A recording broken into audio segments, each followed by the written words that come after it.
It's election night 2026, and the focus is on Georgia, where first-term Democratic Senator Jon Ossoff is seeking re-election against Republican Congressman Mike Collins. The Republican Party enters these midterms with a 53-seat Senate majority. For Democrats, Georgia is a critical hold in their already narrow path to retaking the chamber. It is one of only 2 Democratic-held seats located in states Donald Trump carried in the 2024 election. Ossoff himself won this seat narrowly in the 2021 runoff, defeating incumbent David Perdue by roughly a single percentage point. Now Mike Collins aims to reclaim it for Republicans. Let's take a look at the numbers shaping my prediction for this race, starting with Ossoff's approval rating in Georgia. Morning Consult's latest quarterly update shows him in a strong position, with 53% of his constituents approving of his job performance and just 31% disapproving. His net plus 22% approval is well above the Senate average and a solid indicator heading into re-election in one of the nation's most competitive states. Georgia moved back into the Trump column in the 2024 presidential race, handing him a 2-point win 4 years after Joe Biden carried the state for Democrats for the first time in decades. Georgia voted just 0.7% to the right of the national popular vote in 2024, the closest it has come to voting to the left of the country since Jimmy Carter won his home state in 1980. And even though Harris lost statewide, Georgia still saw several counties shift notably leftward, mostly in the South Atlanta metro, further consolidating Democratic support in urban and suburban regions, and signaling growing challenges for Republicans in future federal elections. Notably, Georgia continued its relative shift toward Democrats compared to the rest of the country, while in 2020 it voted more than 4 points to the right of Biden's national margin.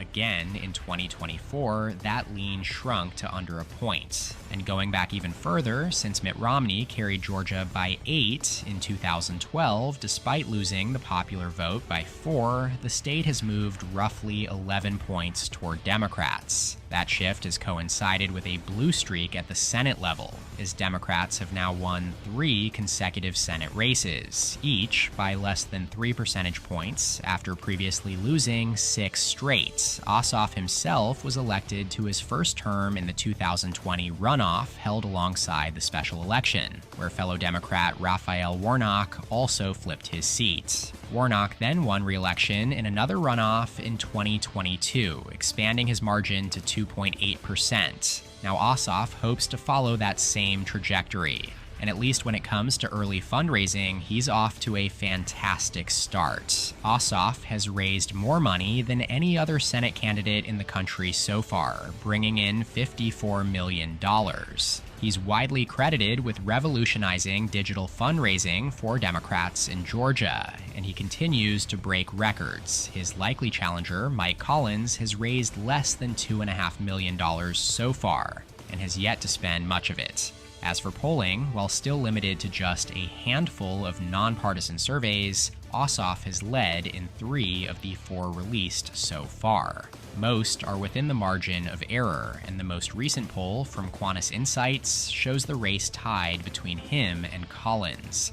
That generally aligns with the current industry forecasts. The 3 most reputable ratings, Inside Elections, the Cook Political Report, and Sabato's Crystal Ball, each label the race a pure toss-up. Race to the White House gives Ossoff a lean D edge, and prediction market odds on Kalshi currently give him a 73% chance of winning, or just under a 3 in 4 shot. And that does it for the data section of this video, so let's move on to the prediction. Alrighty, the clock is about to strike 7 p.m. on the East Coast as polls get ready to close in Georgia, along with several other states we won't be covering in this video. The Peach State will give us our earliest hints of what kind of night this could be for both parties. For Democrats, this is a must-hold seat if they want any shot at flipping the Senate tonight. Let's get a key race alert right now. Alright, we've got a key race alert out of Georgia, and with just 4% of the estimated vote in, The incumbent Democrat Jon Ossoff starts out with a narrow early lead, about 3,900 votes, at 50.5% to the Republican Congressman Mike Collins' 48.1%. Remember that Georgia requires a candidate to pass 50% to avoid a runoff, so that threshold will matter as the night goes on. At this stage of the night, these numbers don't tell us much. They're typically coming from a handful of smaller counties and the very first precincts to report. Georgia is known for its early swings as rural counties rush their totals in, while the more population-heavy Atlanta metro areas come in more slowly. But for Ossoff, having any kind of early edge isn't a bad place to begin.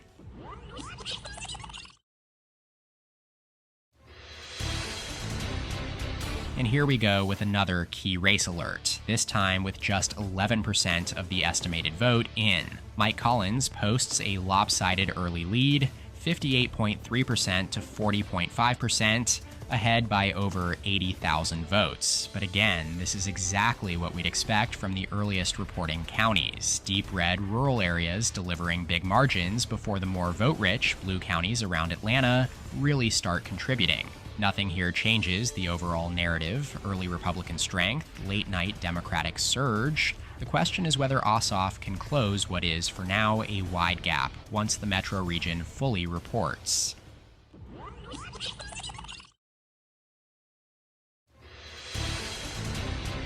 Let's get you another update here. 33% of the estimated vote in, and Mike Collins remains out front with a sizable margin, 52.2% to Jon Ossoff's 45.6%. This is still very much in line with the traditional Georgia pattern, but the congressman's advantage at this point is notable because some pre-election polling had hinted that Senator Ossoff might be on track for a clearer win.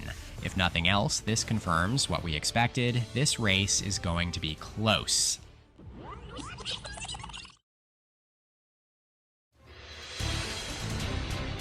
Take a look at this key race alert. 45% reporting, and Collins continues to hold a strong lead, 51.9% to 46.1%, a margin of nearly 110,000 votes. The county map shows what you'd expect at this stage: broad Republican strength across the rural middle of the state. Much of the Atlanta metro remains only partially reported, but at this point in the night, the Republican challenger has built himself the kind of cushion he needs early on.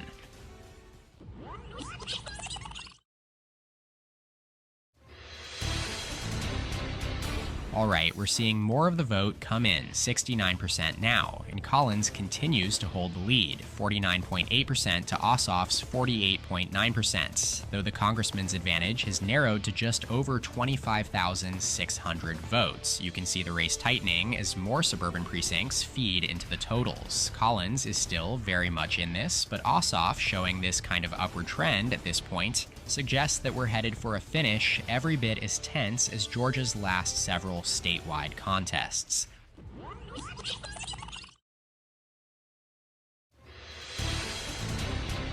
Let's bring you a key race alert now, and this is a turning point in the night. With 87% of the estimated vote in, Senator Jon Ossoff has now taken the lead, 49.5% to 49.3%, holding an edge of just over 10,700 votes. The new question is whether he can climb above 50% and shut the door on a runoff. The county map shows continued gains for Ossoff as more of Metro Atlanta and its surrounding suburbs add votes to his column.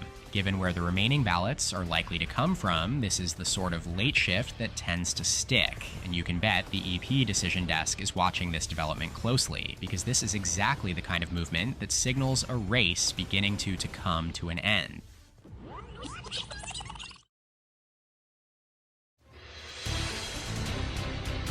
Okay, 92% of the estimated vote now in, and Senator Ossoff expands his lead to just under 42,000 votes, sitting at 49.9% to Collins' 48.8%. Ossoff is inching toward the 50% minimum threshold to avoid a runoff, and it may just be a matter of time here. At this point in the count, the shape of the race has become consistent. As the metro counties complete their reporting, Ossoff's margins stabilize and gradually increase. For Congressman Collins, the remaining pockets of outstanding votes don't appear large or favorable enough to overcome this deficit. Unless something unexpected materializes, the path forward for him is rapidly closing, if not already closed.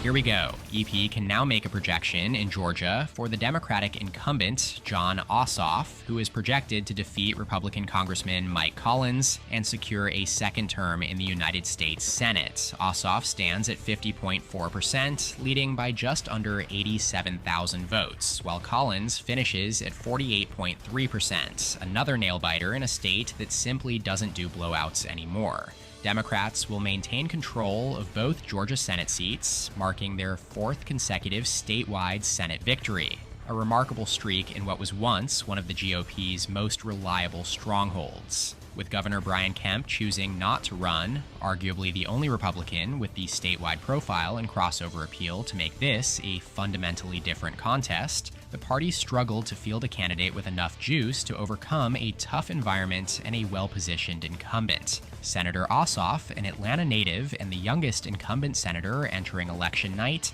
leveraged a massive fundraising advantage to define the race early and outspend Collins by a wide margin. That financial edge, paired with the demographic and turnout trends continuing to shape Georgia's electorate, ultimately proved decisive.